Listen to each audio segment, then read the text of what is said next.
Hey everyone and welcome. We are here today to discuss the video we shot about a week ago. Me and my friend Kai, say hi to the audience. Hi everybody. And this is a different style of video. If you're used to watching my videos, this is going to be a little bit longer. We are going to go into detail about what happened with my old cars, but mostly we're going to discuss the video and then we're going to put some overlays on so you can see what we did and how we did it. Starting things off, I bought an Abarth 595 Competizione. It's a 2014, 160 horsepower, Abarth shocks, Seatbelt seats, record Monza exhaust. It's epic. What do you feel about the Abarth? Well, I think the color is really amazing. I think that the color suits the car really well, and I was actually really surprised about the sound. So I really like the sound, and when I got to hang along for a ride, I noticed that the suspension was quite stiff, and I mean, for a sort of like race car feeling, I think that's really nice because you get that firm ride. It's not meant for city driving maybe, but my back is still in one piece, so I guess we can move on from that. I think that the idea with the video was to make a short film and where we could practice our sort of like cinematic skills with some B-rolls like you saw with the Abarth logo and the GTI logo, which I think was really cool, and then also build a storyline with these different locations to make a little bit more variation in the shots. Let us know what you thought of the video. We'll link the video down below as well.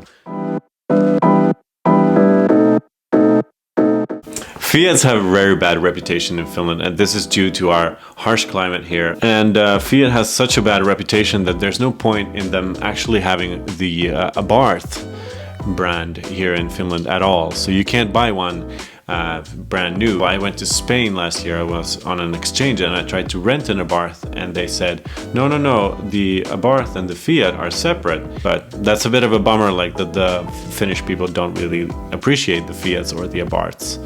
And they don't even see the difference between a Fiat and an Abarth. Even if they see that the logo says Abarth, they're like, what would a birth or a bath? So they don't actually know of the Abarths as well as people from other parts of the world where they actually sell Abarths as new cars. I'm not a very lucky person when it comes to cars. I've already managed to have a stone chip my intercooler on my new Abarth that I've had for less than a month.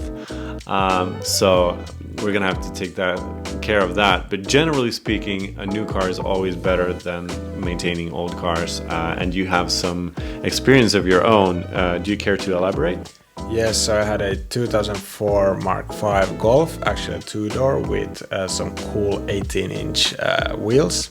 But at the end, the maintenance cost and just keeping it running just became too expensive considering what we got for it when we sold it. I think that one of the biggest issues was the age of the car.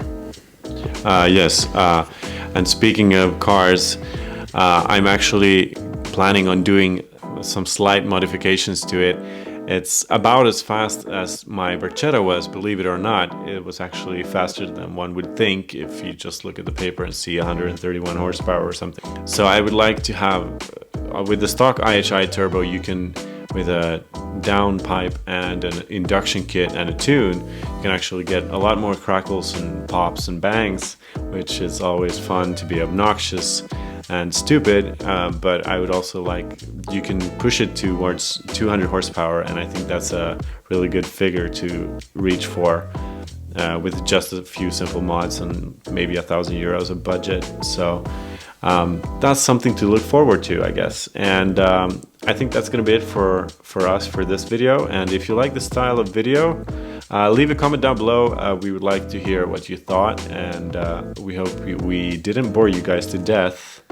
And that's gonna be it for this video. And like, subscribe, and we'll see you guys in the next video. Thanks for watching. Bye.